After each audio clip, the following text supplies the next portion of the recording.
but there's 5 types of emails that typically work over and over and over. And maybe you've heard some of these before. Like, are you and Justin and Stefan talk copy in that Facebook group at all? Yeah, I am. So you probably heard them talk a little bit about this, but I added one of my own as well. Okay. So the first thing is going to be curiosity, right? So like, how many of these things make you curious? So like this one, the best exercise for a wider back. Okay, I guess if I'm into lifting, I'm kind of curious, what's the best exercise? And obviously like relatability is really important too, but we'll kind of get to that in a minute. But the curiosity is the main one. So like, if you want a wider back and aren't really seeing much progress, you probably aren't placing enough emphasis on, and they didn't really like lead you down a path. They just kind of told you. They're like upper lats. And then it's all about how they added, one simple thing. And in a matter of weeks, everything changed. And they were trying a whole bunch of other stuff that didn't work. But like this one thing changed everything. And it's like, yes, there's only one new exercise and it's actually really simple. So like if you click here to see this exercise, you know what I mean? Like you have to click the link to find out what it is. So this email is going to get a lot of clicks because the curiosity just gets the best of you.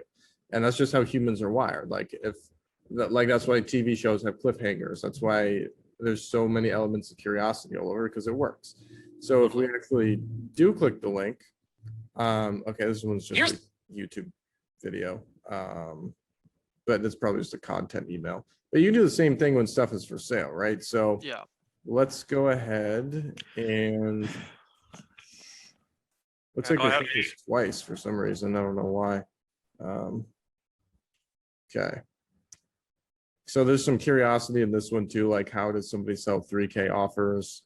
And a lot of these, even if they don't like, even if curiosity isn't the main element, there's still elements of it within it.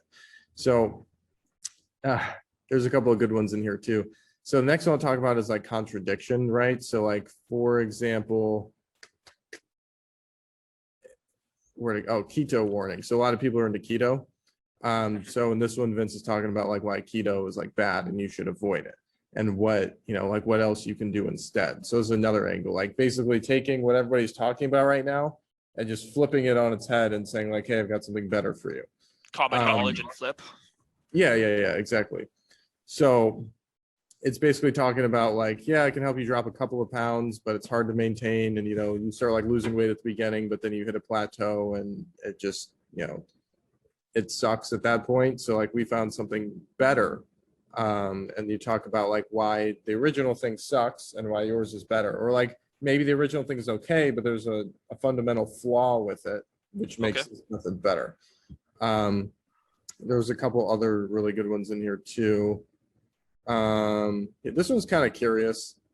Caught this guy talking smack about me on Facebook. There's like a lot of drama in that.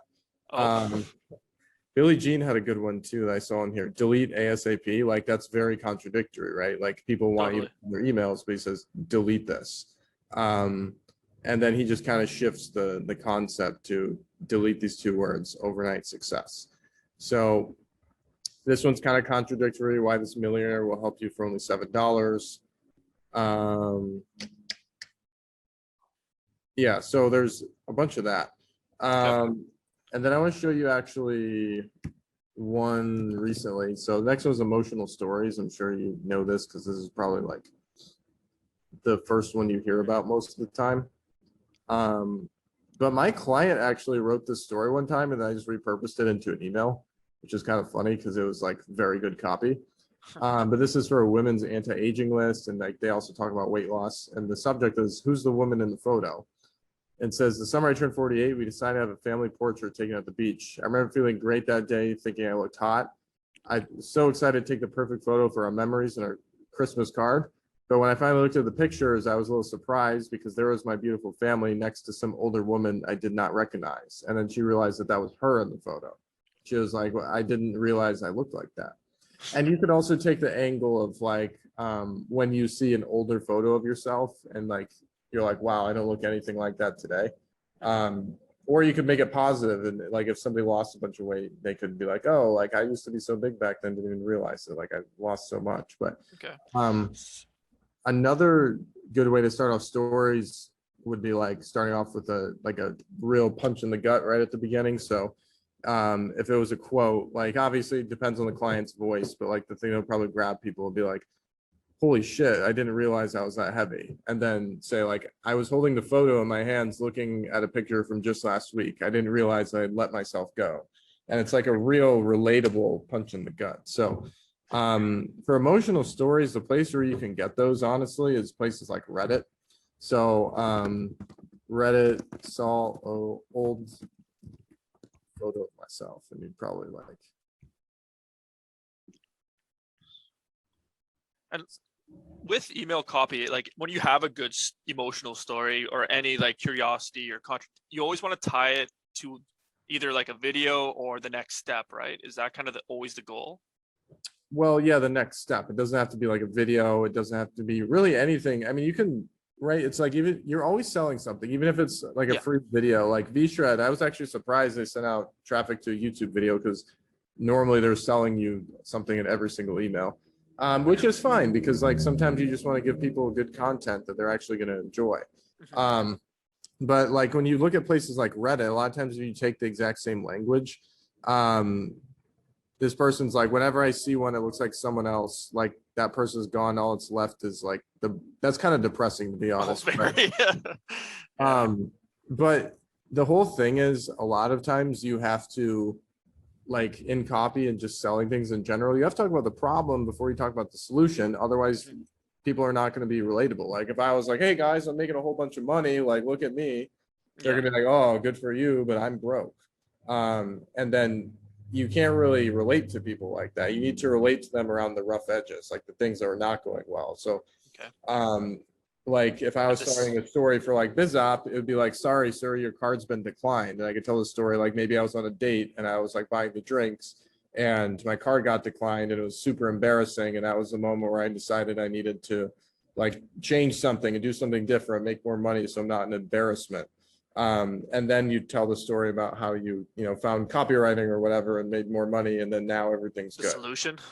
Yeah, so you always got to start with the problem because like the reason people are reading emails is because they have a problem. If you just jump straight into the solution, nobody can relate to that. Like you need to talk about problems before you can get to the solution. So that's 3 angles.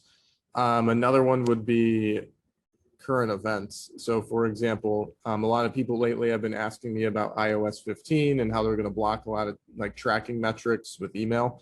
So like if I write an email about iOS 15, that would be me playing on, what's on the top of mind for my market. All these people are asking about like, is email dead? Like, is this going to happen? So I'm just kind of like playing into that.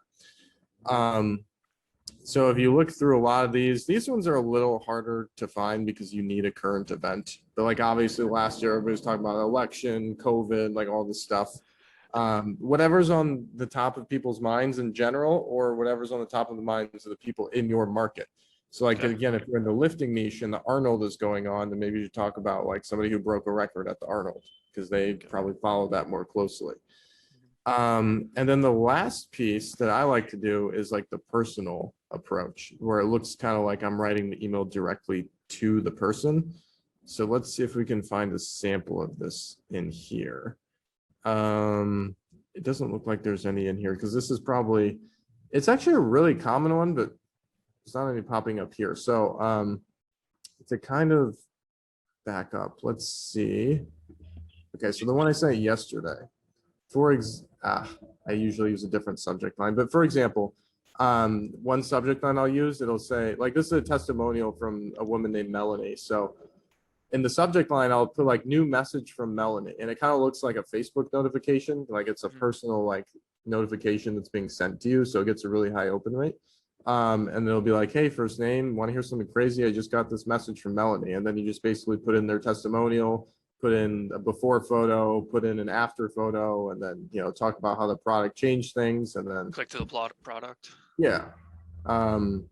Things never load in here, but okay. The supplement page. But anyway, so another. Sorry, go ahead. So let me find another example for you. Yeah.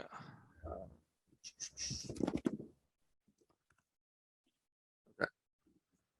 So this one's another good one where it speaks like directly to them. I think I sent out a different variation of this. So the subject line was like case study, or like, do you want to be part of a case study? I gotta find that one. 1 second. It's always nice when you're looking through the inbox and people have examples for you, so you don't have to go hunting for them. Absolutely.